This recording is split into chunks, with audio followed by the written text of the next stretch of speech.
ভারতের স্বাধীনতা সংগ্রামের কথা উঠলেই আমাদের চোখে কি ভাসে? অহিংসা, শান্তিপূর্ণ প্রতিবাদ, তাই তো? কিন্তু ইতিহাসের সব পাতা কিন্তু এত শান্ত ছিল না। কিছু পাতা রক্তে ভেজা, বারুদের গন্ধে ভরা। আজ আমরা সেই গোপন অধ্যায়টা খুলব। দেখব কিভাবে কিছু বাঙালি বিপ্লবী সশস্ত্র সংগ্রামের মাধ্যমে ব্রিটিশ রাজের ভিতটাকেই নাড়িয়ে দিয়েছিলেন। ঠিক তাই। ইতিহাস গান্ধীজির অহিংস আন্দোলনকে মাথায় করে রেখেছে, কিন্তু সেই বোমার পিস্তলের শব্দ, যা ব্রিটিশ শাসকদের রাতের ঘুম কেড়ে নিয়েছিল, সেগুলোর কথা প্রায় চাপা পড়ে যায়। এটা সেই বিপ্লবীদের গল্প, যারা বিশ্বাস করতেন স্বাধীনতা চেয়ে পাওয়া যায় না, ছিনিয়ে নিতে হয়। এই যে মানুষটা, বাঘা যতীন, ইনি ছিলেন সেই অগ্নিযুগের এক জ্বলন্ত শিখা। ভাবুন, আজকের দিনেও তাকে এভাবেই স্মরণ করা হয়। কিন্তু বাঘা যতীন একা ছিলেন না। তার মতো হাজার হাজার তরুণ এক বিপজ্জনক খেলায় নেমেছিলেন। খেলার নিয়ম ছিল একটাই, হয় মারো নয় মরো। চলুন সেই খেলাটার ভেতরেই ঢোকা।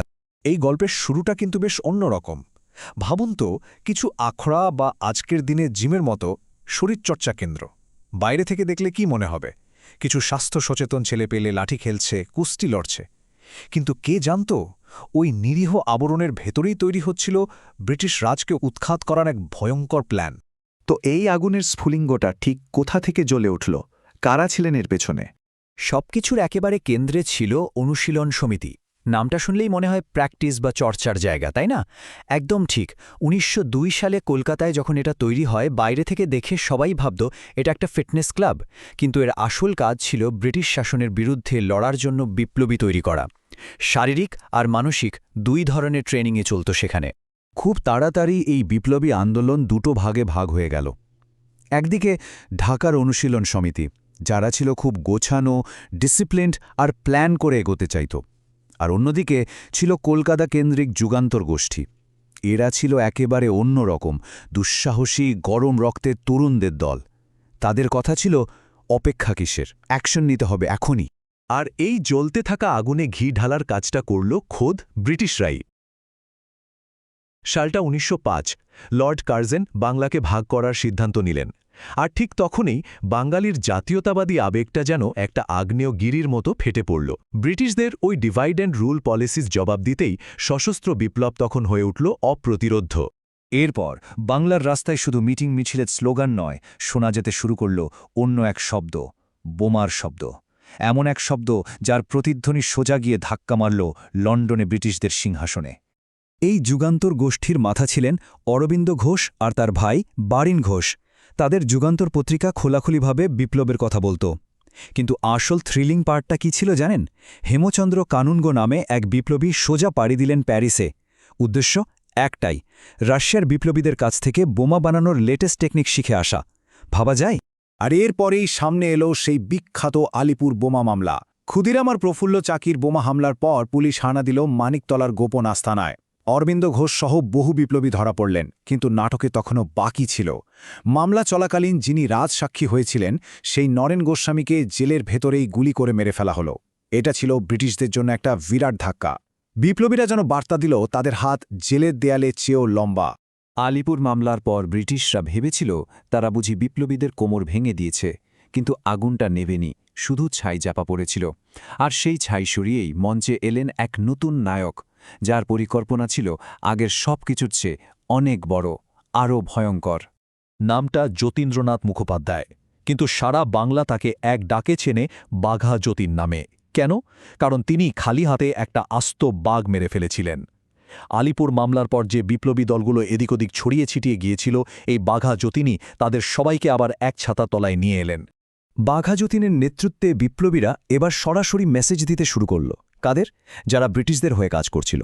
আলিপুর মামলার তদন্তকারী অফিসার শামসুল আলম, সরকারি উকিল আশু বিশ্বাস, যে পুলিশ অফিসার প্রফুল্ল চাকে ধরিয়ে দিয়েছিল সেই নন্দলাল ব্যানার্জি, এদের সবাইকে দিনের আলোয় খতম করা হলো। এটা ছিল ব্রিটিশ প্রশাসনের গালে একটা সপাটে চড়।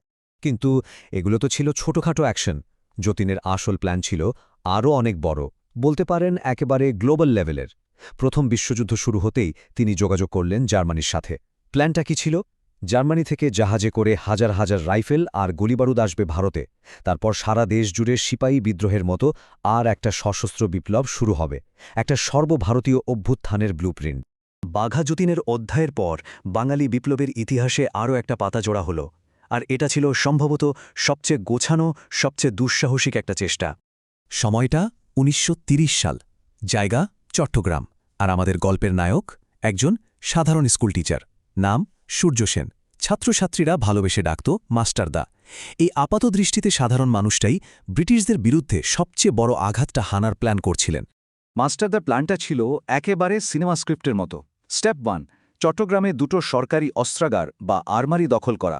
স্টেপ 2, টেলিগ্রাফের লাইন কেটে দেওয়া, যাতে চট্টগ্রাম পুরো দেশ থেকে বিচ্ছিন্ন হয়ে যায়। স্টেপ 3, রেল লাইন উপড়ে ফেলা, যাতে ব্রিটিশ ফোর্স আসতে না পারে। আর ফাইনাল স্টেপ, একটা অস্থায়ী বিপ্লবী সরকার ঘোষণা করে দেওয়া, মানে একদিনের জন্য হলেও স্বাধীন। এই যে এত বড় একটা প্ল্যান, ব্রিটিশ সাম্রাজ্যের বুকে কাঁপন ধরানোর মতো একটা ছক, কি মনে হয় কতজন বিপ্লবী ছিলেন এই টিমে? 1000, 500? শুনলে অবাক হবেন, মাত্র 65 জন। অস্ত্রাগার তো দখল হল, কিন্তু এরপর বিপ্লবীরা আশ্রয় নিলেন জালালাবাদ পাহাড়ে, আর সেখানেই তাদের ঘিরে ফেলল কয়েক হাজার ব্রিটিশ সৈন্য। একদিকে ৬৫ জন, অন্যদিকে হাজার হাজার। সেই অসম লড়াইয়ে ১২ জন বিপ্লবী শহীদ হলেন, কিন্তু তার আগে তারা ৮০ জনেরও বেশি ব্রিটিশ সৈন্যকে খতম করে বুঝিয়ে দিয়ে গেলেন যে সাহস আর দেশের প্রতি ভালোবাসা থাকলে সংখ্যাটা কোনো ব্যাপারই না। কিন্তু শেষটা হলো খুব দুঃখের। এই অভিযানটা শেষ পর্যন্ত সফল হয়নি। মাস্টারদা সূর্য সেন ধরা পড়লেন বিশ্বাসঘাতকতার জন্য। নিজের দলেরই একজন, নেত্র সেন, সামান্য কিছু টাকার লোভে তাকে ধরিয়ে দেয়। ১৯৩৩-এ তিনি গ্রেফতার হন, আর ১৯৩৪-এ অকথ্য অত্যাচার করে ব্রিটিশরা তাকে ফাঁসি দেয়। তাহলে কি এই সব আত্মত্যাগ, এই সব রক্তদান, সব বৃথা গেল? একদমই না। তাদেরই বলিদান হয়তো উদণ্ডী স্বাধীনতা আনতে পারেনি, কিন্তু স্বাধীনতার পথটা তৈরি করে দিয়েছিল, আর দেখিয়ে দিয়েছিল যে অহিংসার পাশাপাশি সশস্ত্র বিপ্লবেরও একটা বিরাট ভূমিকা ছিল। তাদের স্মৃতি কিন্তু মুছে যায়নি।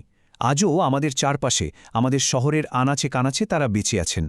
কলকাতার প্রাণকেন্দ্র, যেটা একসময় ডেলহাউসে স্কোয়ার ছিল, সেটাই আজ বিবিডি বাগ, বিনয়, বাদল, দীনেশের নামে।